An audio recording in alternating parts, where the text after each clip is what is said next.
शायरी है सौम्या जी के लिए शायरी। किसी भी शहर के कातिल बुरे नहीं होते, किसी भी शहर के कातिल बुरे नहीं होते, दुलार करके हुकूमत बिगाड़ देती है। इसीलिए तो मैं शोहरत से बच के रहता हूं, क्योंकि शरीफ लोगों को औरत बिगाड़ देती है।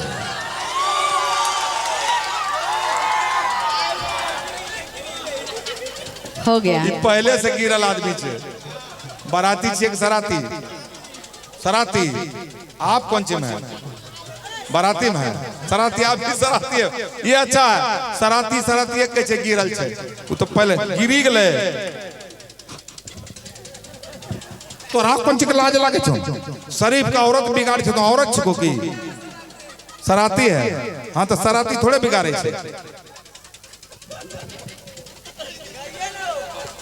औरत पर इल्जाम लगाने वाले बहुत शेखी बघाड़ते हो। लाज कत्ता लागे छे इनका।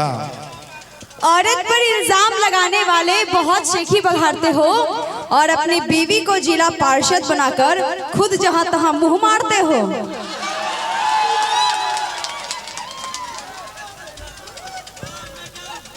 आप लाज लागले हमारा। ये पहले पूछ गए थे कि हाँ बोलते, तब तो पहले से एकदम घुस गए बॉक्स में। अपनी बीवी को जिला पार्षद बनाकर यहाँ इधर उधर मुंह मारते हैं।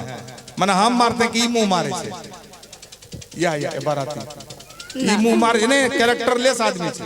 वो पहले से ही दिख रहा है। दिख रहा है, बोलने की जरूरत नहीं है, दिख रहा है। अच्छा चलिए ऐसा है, चलिए शर्माइए नहीं, आपकी तरफ से गुजारी बोलता हूँ। जब ये जान ही गई है, जब जान ही गई है तो छिपा के क्या फायदा। आप खड़े हो जाइए, खड़े हो जाइए, आप खड़े हो जाइए। आपकी तरफ से बोलता हूं, आदत है पुरानी हमारी मुंह मारने की, आदत है पुरानी हमारी मुंह मारने की, और क्या लोगी फीस बतानी में खुट्टा गाड़ने की।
तोहर बहिनी के ओखर कुटै छियै, तोहर बहिनी के ओखर में कुटै छियै।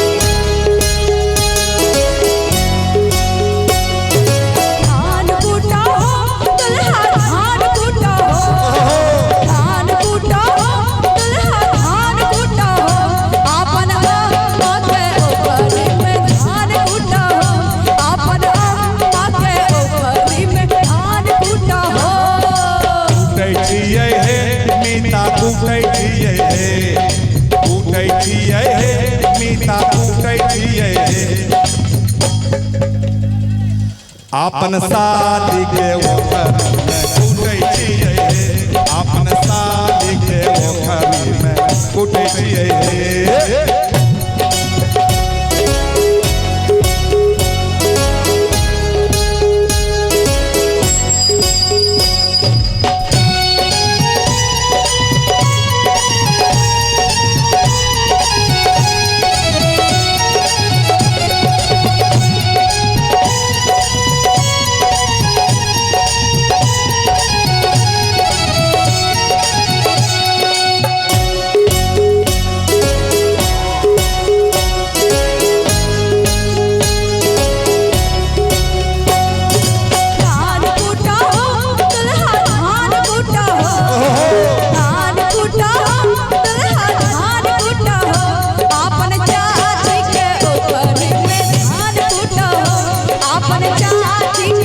ओखरी में धान कूटा हो।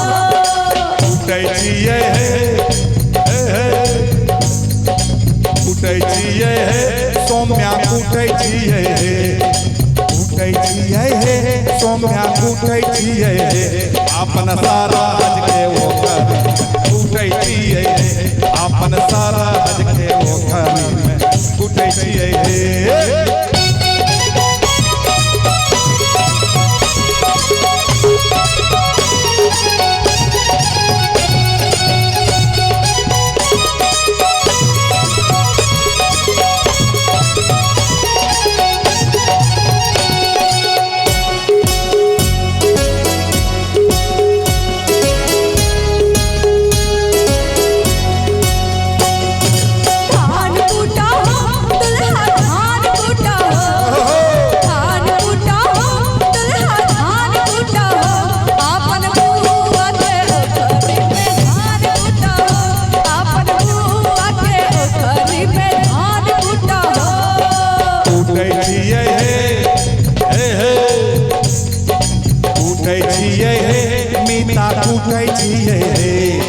कूटै छियै मीठा कूटै छियै तोरे ओखरी में